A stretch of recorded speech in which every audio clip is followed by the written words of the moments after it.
Hello, my name is Stefan. Welcome to another awesome lecture. So in previous lecture, we mentioned what an address resolution protocol is, and in this lecture, we will look at it in more depth. So in the local network, communication takes place between devices using MAC addresses instead of IP addresses. So they are also called link layer addresses. So ARP is a request response protocol, which means that one device requests a service and other one replies in response to that request. So suppose that two devices are present in a network with no external internet connectivity. Here, actually, we had diagram of this here. So suppose we have two devices here, which is Typhoon's device and Johnny's device, with no external internet connectivity. So for them to communicate with each other, they need to rely on an underlying protocol, which is known as the layer 2 protocol. So we already briefly learned about ARP tables. So by using ARP table, device can maintain a list of all the devices on a network by using mapping of their IP and MAC addresses. So this is the regular ARP table would look like here. ARP cache in first place, ARP cache MAC address in second place, and as you can see, we have all the ARP tables of. So the Typhoon's Windows 11 has router's ARP table, and the router here has Typhoon's Windows 11 ARP tables here. So this ARP table technique is quite old and was designed without security considerations in mind. So it has some inherent weaknesses that can be exploited, as we will see in later lectures. But first, let's start about learning about what ARP poisoning is. So before we start learning about ARP poisoning, but let's look at the ARP again. So ARP is basically a program on your internet that's installed on your PC that performs all tasks related to address resolution protocol automatically without needing to any input from the user.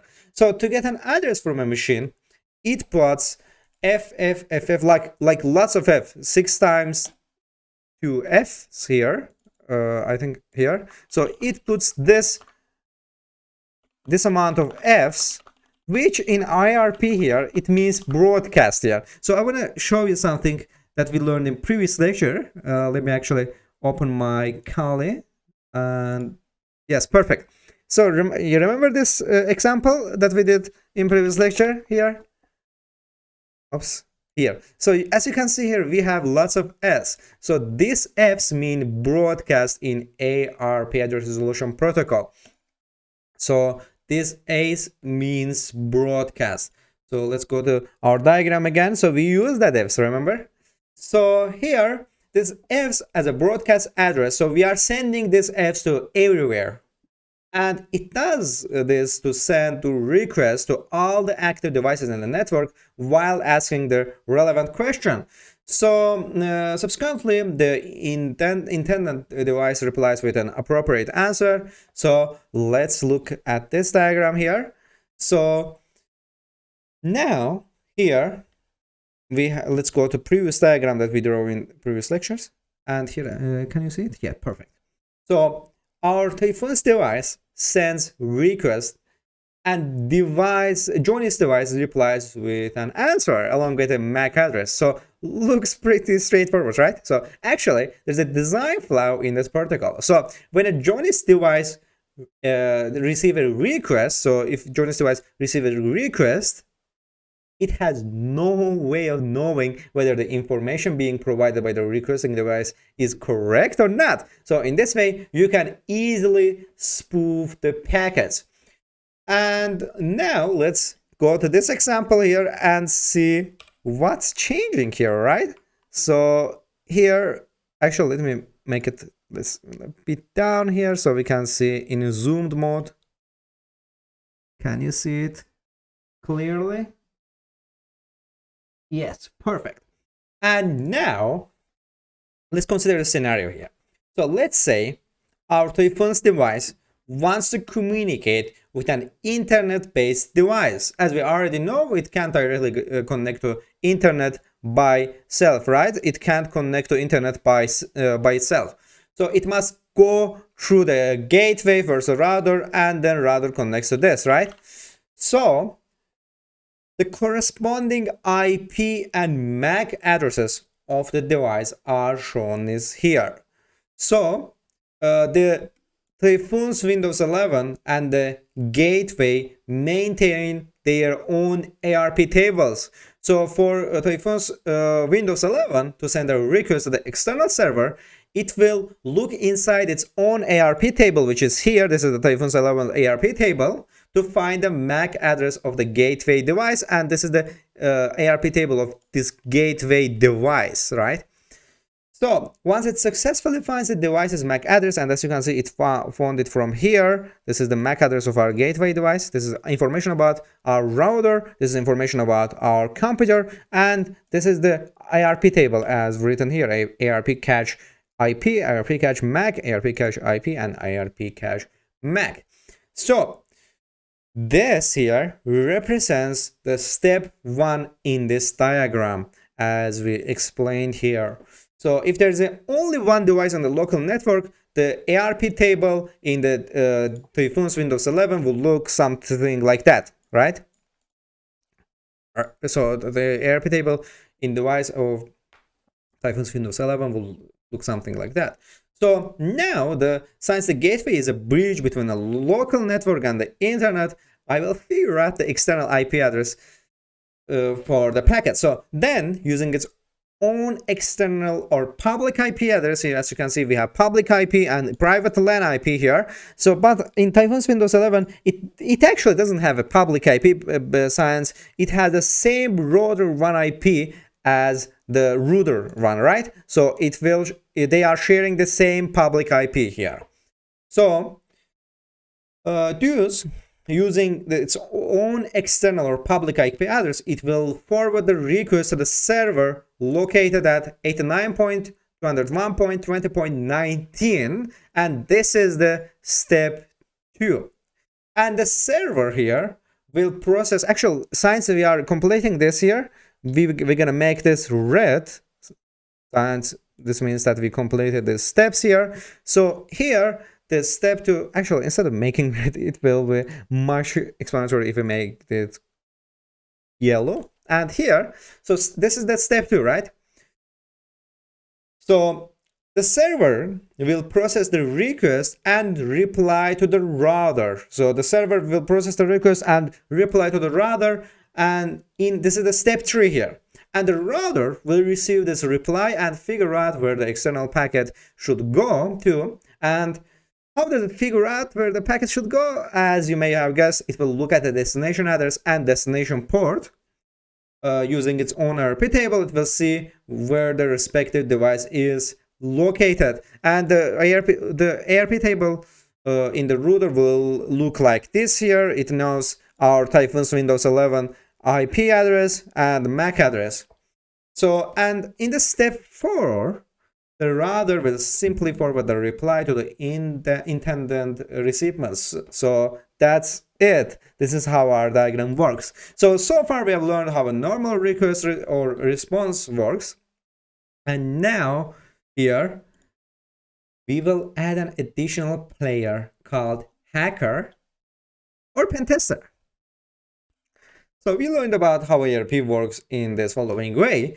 As we already know, devices keep connecting and disconnecting indefinitely. Here, since they are keeping disconnecting and connecting, the ARP program doesn't keep this IRP table indefinitely, right? Another reason for this is the Dynamic Host Control Protocol, DHCP.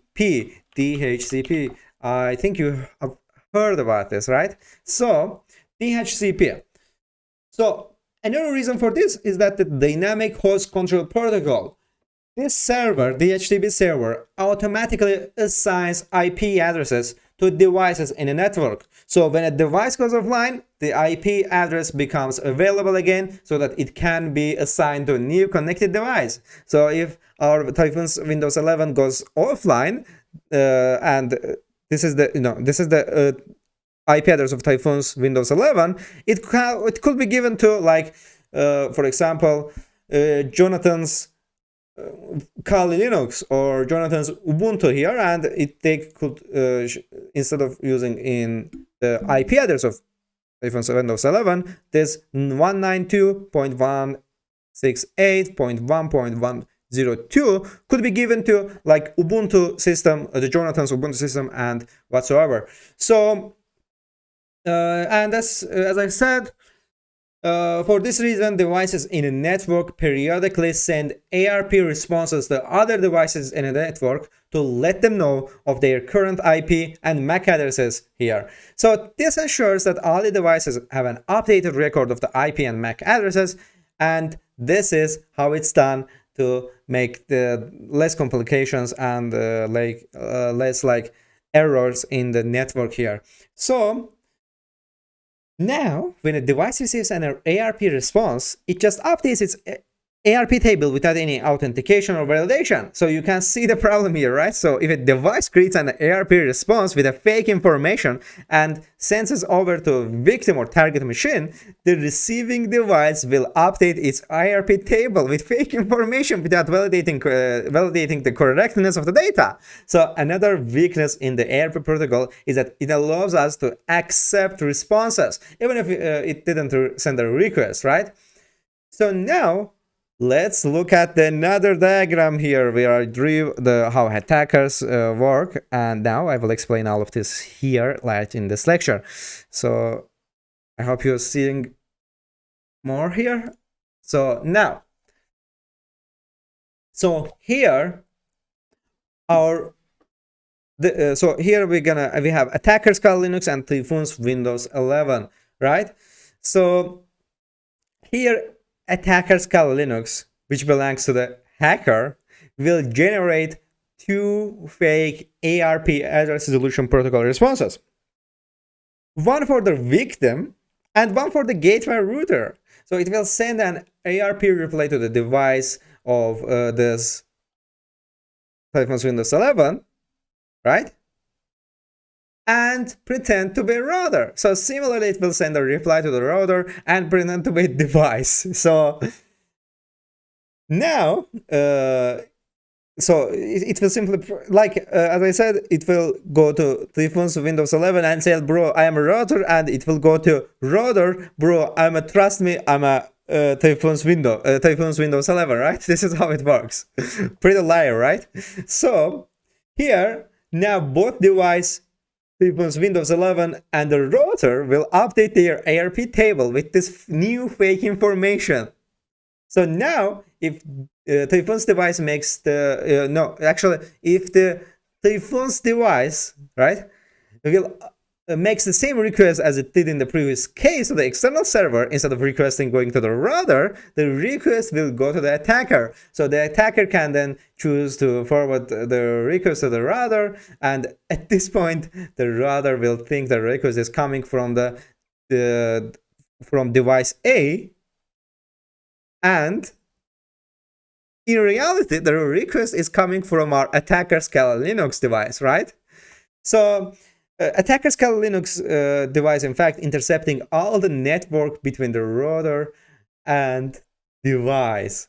So this is how man in the middle attack type work, and in next lecture we will create an example application with this here. So I'm waiting you in next lecture.